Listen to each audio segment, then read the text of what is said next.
Pak Ustaz, saya pengen bisa sholat, Pak Ustaz. Aduh nak, kalau misalkan sekarang mau sholat maghrib, sholat isya, langsung sholat taraweh. Terus Pak Ustaz, saya pengen bisa sholat ini gimana dong?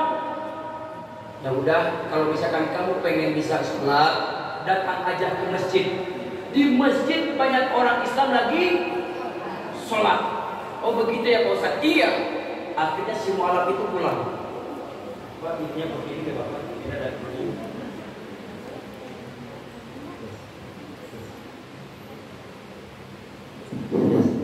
Nah, sampai mana barusan Bu? Kata Pak Ustaz, nah kalau misalkan kamu pengen bisa sholat, datang aja kemana? Tuh, datang ke masjid. Di masjid banyak orang Islam lagi sholat. Oh begitu ya Pak Ustaz? Iya. Akhirnya itu si mualaf yang badannya tinggi, gede, umurnya 30 tahun, dia pulang ke rumah. Pulang ke rumah. Pas pulang ke rumah gimana? Kata mamanya ditanya, nah udah belajar belum sholat tuh? Maka kata Pak Ustaz, kalau pengen bisa sholat datang aja ke masjid. Karena sekarang lagi sibuk. Oh begitu. Iya. Akhirnya itu si mualaf langsung datang ke mana? Ke masjid. Bayangkan pas datang ke masjid, maklum itu puasa baru 2 hari. Biasanya kalau 2 hari, nyampe ke belakang penuh. Betul tidak?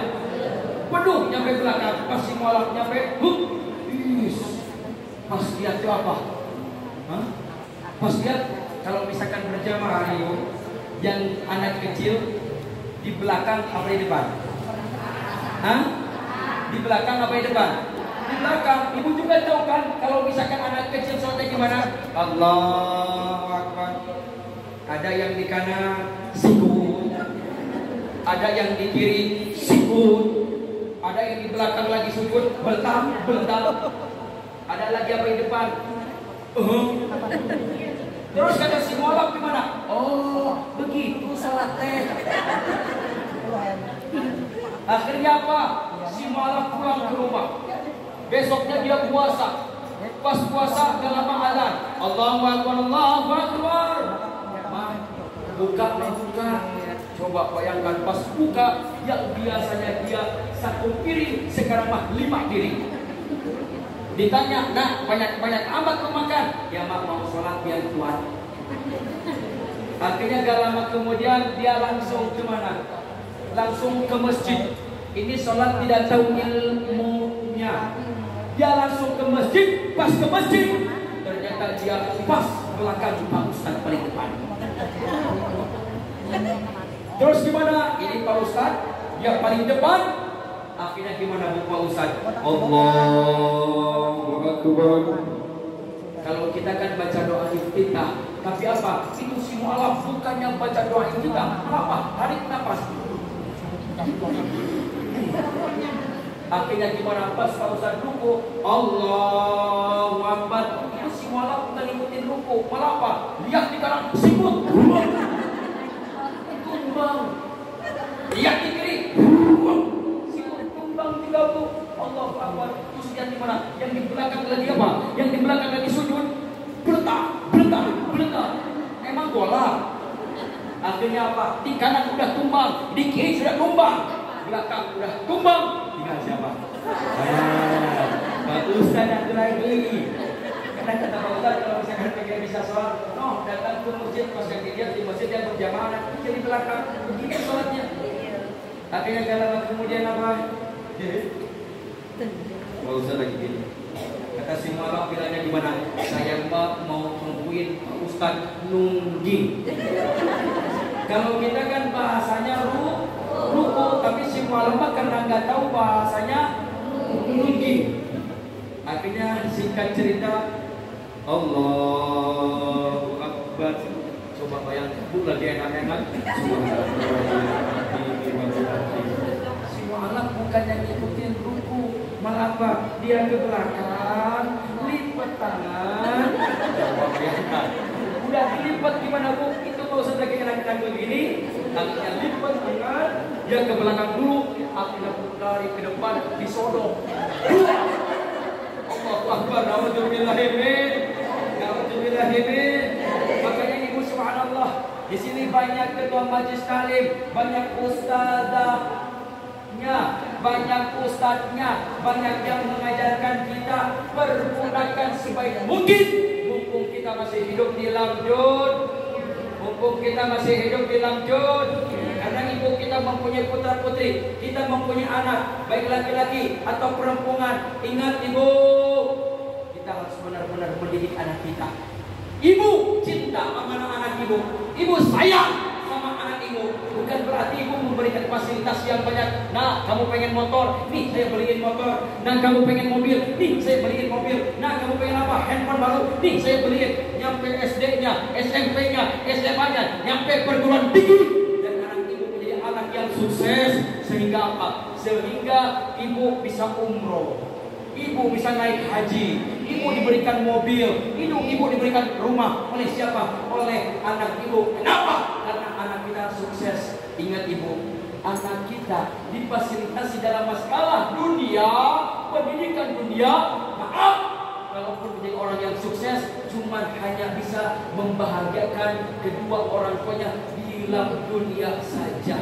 Kalau apa? Kalau anak kita tidak dididik dalam masalah ilmu agama, dunia hanyalah sementara. Kita bahagia dengan anak kita, melihat anak kita sukses dalam masalah dunia, tapi tidak dididik dalam masalah ilmu agama. Mohon maaf dan batin, nanti di akhirat akan dimintai pertanggungjawabannya. Ibu tiap minggu pengajian, ada pengajian di sana, ikut pergi. Ada pengajian sini, ikut.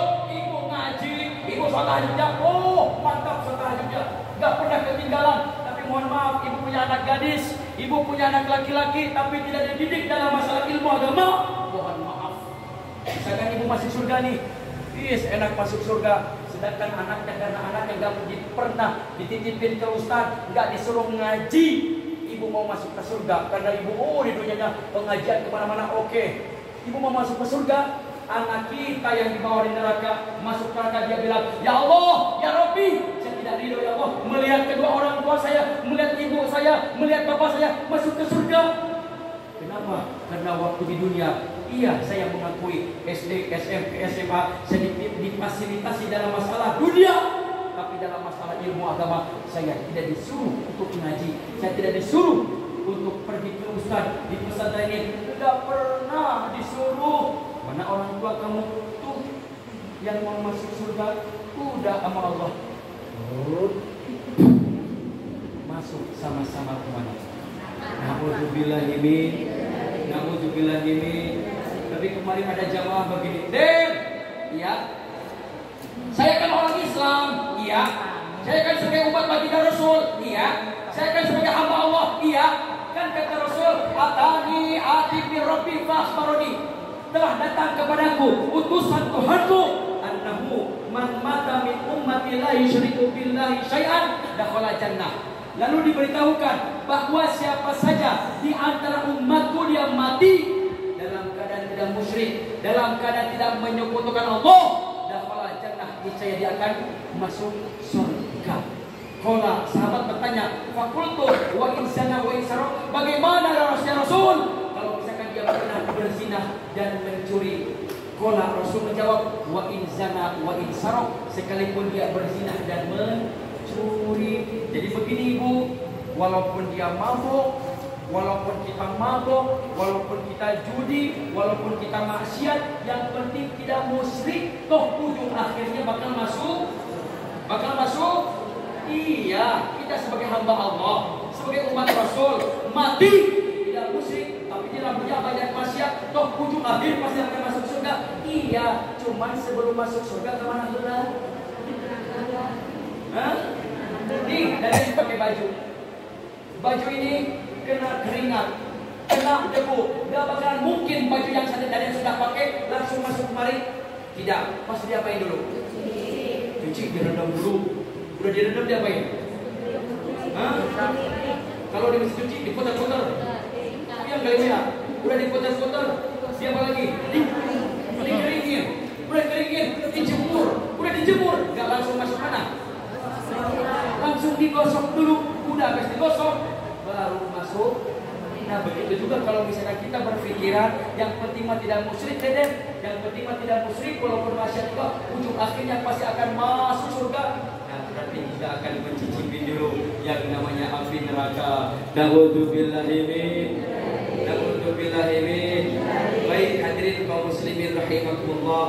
Bu. Lanjut. Kita ambil hikmah ya dari bulan Maulid ini. Cuman satu yang harus kita pegang. Apa? Dari Ibnu Abbas radhiyallahu anhu baginda Rasul bersabda, "Iktanim khomsan qabla khomsin." Manfaatkan 5 perkara sebelum datang 5 perkara lainnya. Dan mana yang 5 perkara itu? Pertama, hayataka qabla mautika. Apa? Hidupmu sebelum mati. Kenapa? Karena kita hidup sekarang di dunia nunggu apa, Bu? Nunggu dipanggil oleh malaikat Israel. Kapan dan di mana kita tidak tahu. Apa dipanggil oleh malaikat Israel? Kenapa? Karena syarat mati tidak harus sakit, syarat mati tidak harus tua, syarat mati tidak harus anak-anak kecil. Kalau udah waktunya mati. Saya punya teman, Bu. Teman saya orang Cianjur. Saya malamnya video callan, chattingan, teleponan. Dia habis isi acara ceramah di Cianjur. Udah tuh malamnya video callan, dia pulang. Besok paginya dapat kabar dari mamahnya. Assalamualaikum. Den, waalaikumsalam mama. Den, minta doanya ya. Emang kenapa mah? Ini apa mah? Kok nangis kayak gini? Ya Den. Jadi pulang semalam ceramah, Irfan meninggal dunia. Gak ada yang tahu kalau masalah umur, walaupun dia sehat. Makanya ibu pergunakan umur kita hidup di dalam banyak nih, apa nuntut ilmu, perbanyak nuntut air. Makanya ibu mengaji, subhanallah. Ibu mungkin tahu nyampe viralnya di Facebook, di sosial media. Apa? Waktu pengajian rutinan. Mungkin ibu kenal dan tahu melihat videonya almarhumah Ustadzah Taslimah. Coba bayangkan ketika beliau ngaji, apa yang dibaca ayat terakhir di dalam surah Al-Baqarah ayat 163. Apa? Ayat 163. Wa ilahukum ilahu wahid. Dan Tuhan kamu adalah Tuhan yang Maha Esa. Siapa? Allah. Coba bayangkan lisannya masih basah dengan mengingat Allah. Sebab kata Rasul, ahabul a'mali ila Allah yang tabuta wa lisanuka rabbun min dzikrillah. Amal yang paling disukai Allah ketika sakaratul maut, wa lisanuka rabbun min dzikrillah. Lisanmu masih basah karena mengingat Allah. Disambung lagi, man kana akhirul kalami la ilaha illallah dakhala jannah. Barang siapa di akhir hayatnya yang mengucapkan kalimat la ilaha illallah, janji Rasulullah, dakhala jannah, niscaya dia akan masuk surga. Amin. Ya Allah ya Rabbal. Makanya manfaatkan mumpung kita hidup di dalam dunia. Coba ibu, kalau misalkan kita mati bawa apa? Hah? Bu, kalau kita mati bawa apa? Hah?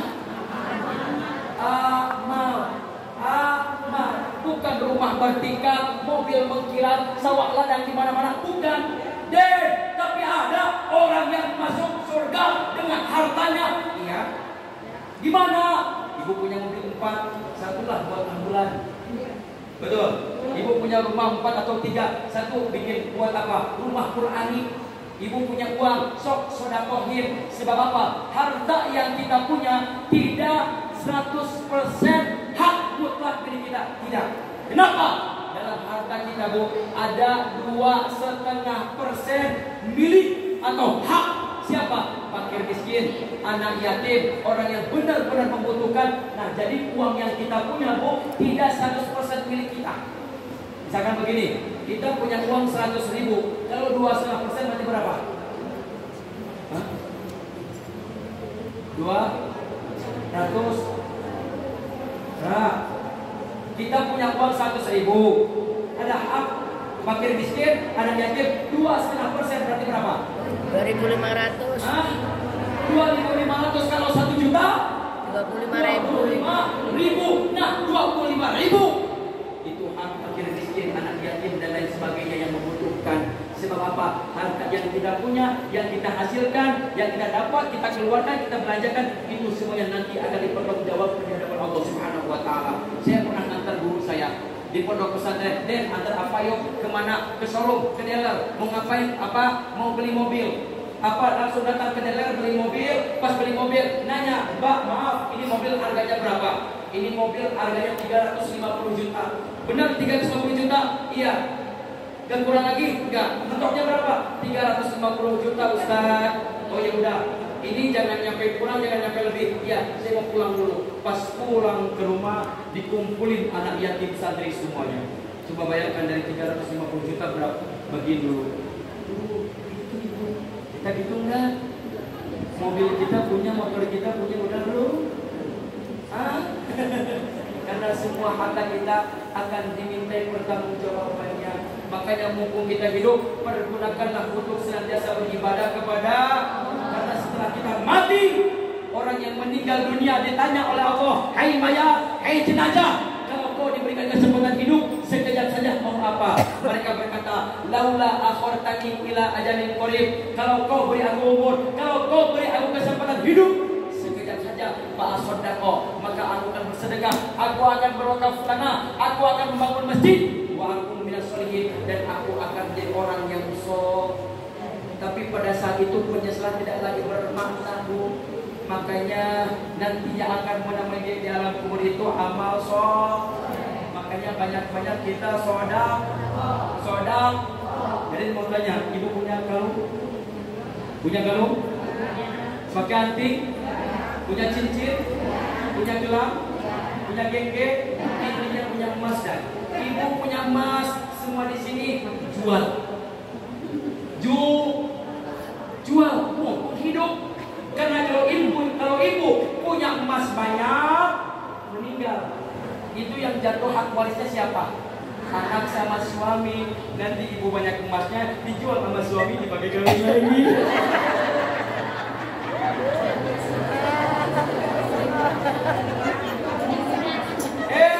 Dipakai kawinnya sama siapa? Sama temannya. Makanya ibu ingat, yang akan menemani kita di dalam kubur itu amal soleh, bukan suami, bukan istri. Makanya kalau bilang nih pasangan suami istri, kalau misalkan begini nih, misalkan begini, ayah, mama cinta sehidup semati sama ayah teh. Sebaliknya, mama, ayah mah cinta sehidup semati sama abah teh.